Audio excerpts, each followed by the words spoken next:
드디어 나도 비슷한 연배의 중년들과 함께하는 버스에 오르게 되었다. 그런데 이럴 수가? 묻지마 관광버스에서 안싸돈을 만나다니. 정말이지 황당하면서 당황스럽기까지 했고 세상 참 좁구나 느껴졌다. 안싸돈이 날 알아보기 전에 이 버스에서 내리고 싶었지만 어느덧 안싸돈과 난 흔들리는 버스 안에서 단둘이 오붓한 짝꿍이 되고 말았다. 거짓말처럼 들리는 믿을 수 없는 이 이야기는 불과 몇 달 전에 내가 직접 겪은 사실이다. 그 이야기를 지금부터 해보려고 한다. 많이 들어는 봤지만서도 막상 내 자신이 묻지마 관광을 가보고 싶다는 생각은 하지 않았다. 왜냐면 지금 내 삶이 굳이 그런 곳을 가지 않아도 행복하고 재밌다고 생각해서였는데 나와 다르게 동창들은 그러지 않나 보다. 언제나 매번 묻지마 관광 한번 조인해본다고 입이 닳도록 말을 했을 때 난 그 말을 흘려보낸 적이 많았고 설사 날짜를 잡고서 떠난다고 말해도 나는 거부할 것이라고 다짐했었다. 그러던 어느 날 동창 친구들이 하는 말이 이번에는 상대도 우리처럼 동창회에서 나가는 것이고 왕년의 A여고 출신들이니 참하고 예쁜 아줌마들이 많지 않겠냐며 모두들 들떠있는 눈치였다. 그도 그럴 것이 내가 고등학교를 다닐 때만 해도 A여고를 다니는 여학생들은 거의 다가 참하고 예뻤으니 말이다. 아무튼 동창 친구들이 날짜를 잡았으니 나보고도 재미삼아 한번 가보자고 했고 그 말에 어쩌면 한 번쯤은 괜찮을 것이라는 생각에 나도 동창들을 따라서 묻지마 관광을 한번 떠나보기로 했다.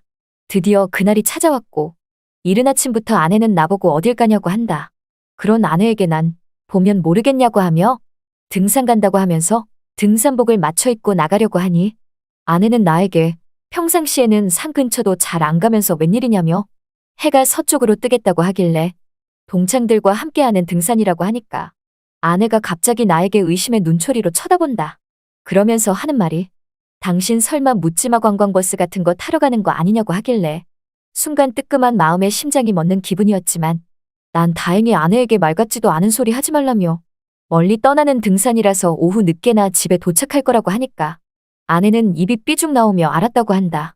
주말이라서 나와 함께 시간을 보내고 싶었던 아내였기에 내가 이번 주말은 동창들과 보내는 게 못내 아쉬웠나 보다. 내 나이 62살. 두 딸의 아버지였던 나는 어느덧 두 딸아이 모두 다 시집 보내고 이렇게 아내와 함께 살고 있다. 전문 직종의 일을 하고 있는 나는 내 나이 또래 아버지들이 정년퇴직을 할 때도 이 나이 이때껏 아직도 일을 하며 주말이면 아내와 함께 시간을 보내곤 했는데 앞서 말했듯이 이번 주말은 동창 친구들과 함께 떠나는 묻지마 관광이다. 어느덧 약속 장소로 이동했고 저 멀리 동창 친구들이 보이기 시작한다. 난 친구들이 있는 쪽으로 가보니 거기엔 관광버스 한 대가 출발을 대기하고 있었다. 그렇게 친구들과 버스에 올라타니까 우리들 중에서 리더십이 많은 종식이가 한마디 한다. 모두들 초짜 티내지 말고 옆자리 하나씩 비워두라고 하길래 난 짐작이 갔다. 옆자리에 짝꿍이 앉는 거구나 하고 말이다.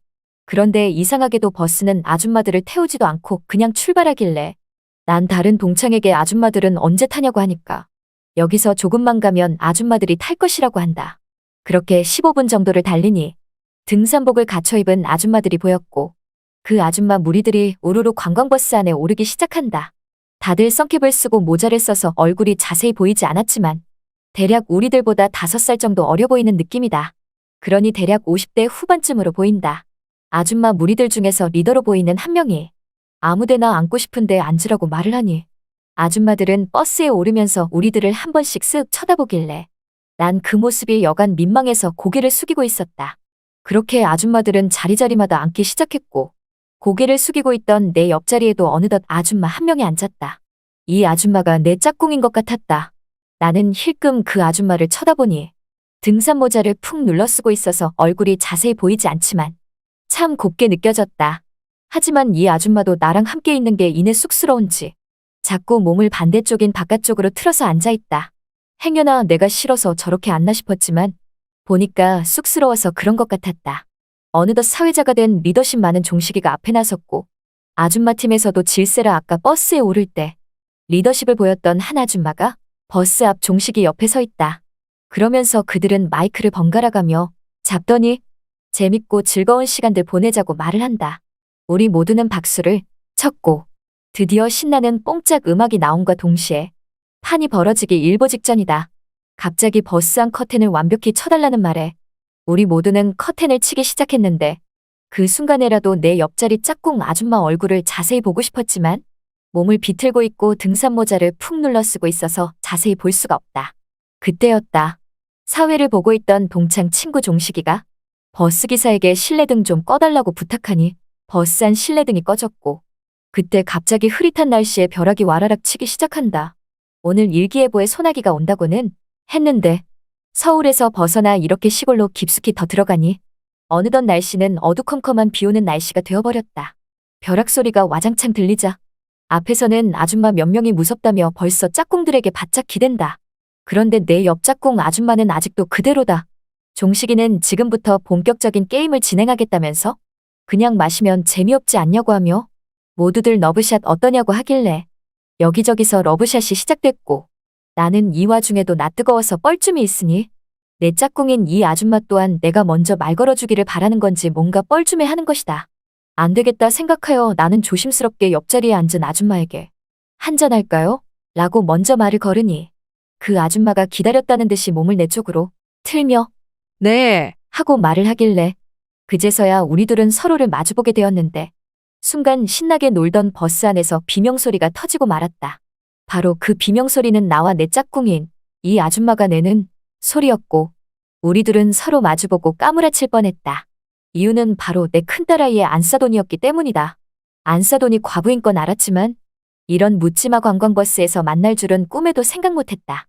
우리는 서로를 보고 한동안 어른 듯 하다가 이내 벌써 서로를 알아챘음에도 불구하고 나 부끄러웠는지 우리는 서로 손으로 눈을 가리며 고개를 돌렸다.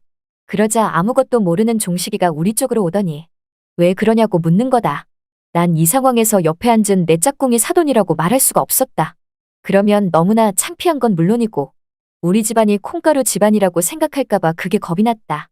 종식이가 나에게 대체 왜 그렇게 비명을 지르냐고 말하자 난 무슨 말을 할까 고민을 하고 있었는데 갑자기 안싸돈이 대뜸 종식이가 갖고 있던 마이크를 뺏어 들며 하는 말이 너무 놀랐네요. 라고 크게 말하는 것이다. 그러자 버스 안 사람들은 우리를 주목했고 모두가 대체 뭐에 놀랐길래 그러냐며 금세 웃음바다가 되어버렸다. 벌써 진도가 그렇게 나간 거냐고 묻자 난 종식이에게 그게 아니라 떡을 입안에 넣어줬는데 그 떡이 너무 커서 씹기 어렵자 비명을 지른 거라고 애둘러 말을 했다. 그러자 종식이는 만난 지 1시간도 안 됐는데 벌써 서로 떡 먹여주는 사이가 됐냐며 버스 안 사람들에게 모두 이 팀에게 박수를 쳐달라고 했고 뒤이어 버스 안 사람들은 우리 둘에게 시선을 고정한 채 박수를 쳐대기 시작한다. 다시 버스 안은 신나는 뽕짝과 함께 노래하고 춤추고 마시고 신나게 달리는 관광버스가 됐는데 이 와중에 나와 안싸돈은 영 불편하기만 하다. 난 그제서야 조심스레 안싸돈에게 여긴 웬일이시냐고 물어보니 안싸돈이 하는 말이 그러는 사돈은 여기 웬일이냐고 하는 거다. 난 모두가 정신없이 놀고 있을 때 안싸돈과 말을 이어나갔다. 난 동창들 때문에 억지로 나온 거라고 하니까 안싸돈도 이에 질세라 자기 또한 동창들 때문에 억지로 나온 거란다. 그러면서 이 일은 우리끼리만 아는 비밀로 하자고 하는데 나 역시도 그렇게 하고 싶다고 했다. 그 뒤 안싸돈은 영 불편하니까 짝꿍을 바꿔야겠다고 해서 나도 마찬가지라며 친구에게 말해서 짝꿍을 바꿔달라 말하겠다고 하면서 난 리더인 종식이를 불렀다. 종식이에게 조심스레 짝꿍을 바꾸고 싶은데 가능하냐고 하자 종식이는 왜 그러냐며 내 옆에 짝꿍인 안싸돈을 힐끔 쳐다보며 이렇게 미인을 놔두고 왜 짝꿍을 바꾸냐고 하는 것이다. 그러면서 갑자기 마이크에 대고 여기 자신의 짝꿍이 마음에 안 드시는 분 손 좀 들어보라고 하자 모두가 손을 들긴커녕 아주 재밌게 노는 거다. 그러니 뭐 별 수 있겠는가? 모두들 짝꿍을 바꾸고 싶지 않아 하는데 말이다. 우리 둘은 그렇게 해서 마냥 불편한 짝꿍이 되었다. 그렇게 노래 부르고 마시고 춤추며 놀다가 이제는 좀 더 강한 장난을 치기 시작하는데 그 장난은 떡을 반만 입에 물고 있으면 상대가 가까이 가서 나머지 반쪽을 떼어 먹으라는 것이었다. 모두들 난리가 났다. 서로 떡을 떼어 먹다가 급기야 별의별 상황들이 연출되는 걸 나와 안싸돈은 지켜보고 있었는데 그때 종식이와 여자팀 리더가 우리에게로 오더니 여긴 왜 아직도 게임을 안 하냐고 하길래 나는 종식이에게 무언의 싫다는 의사표현을 했지만 들어주지 않았고 안싸돈도 여자팀 리더에게 싫다는 의사표현을 했지만 그 여자팀 리더는 되레 안싸돈에게 하는 말이 너에게 딱 맞는 남정네 아니냐며 정말 너가 좋아하는 스타일 같다고 말하는 거다. 그러자 안싸돈 얼굴이 더욱더 붉어졌다. 그러면서 갑자기 마이크에 대고 종식이는 여기 좀 보라며 이 팀은 아직 시작도 안 했다고 하니까 버스 안 사람들의 시선은 일제히 우리 쪽을 향했고 모두가 시작하라는 이상한 응원을 외치기 시작하여 하는 수 없이 안사도는 인상을 찌푸리며 떡을 반만 입에 물었다. 그러자 나도 하는 수 없이 인상을 찌푸리며 안사돈에게 조금씩 다가가 떡을 조금만 떼어 먹는다는 게 그만. 그 모습을 지켜본 버스 안 사람들은 웃고 난리가 났다. 나도 어찌할 줄 몰랐고 안사돈도 창피한지 얼굴이 붉어졌다. 그렇게 모든 일정이 끝나고 버스에서 내려 우리들은 뒤도 돌아보지 않고 집으로 돌아왔다. 그쪽에서도 아무 말 없는 거 보니 나도 입 꽉 다물고 있어야겠다. 애들이 이 사실을 알면 큰일 날 테니 말이다. 그런데 이번에 손녀딸이 곧 돌이라서 만나게 될 텐데 벌써부터 사돈을 어떻게 볼지 고민이 된다. 이번 사연은 여기까지입니다.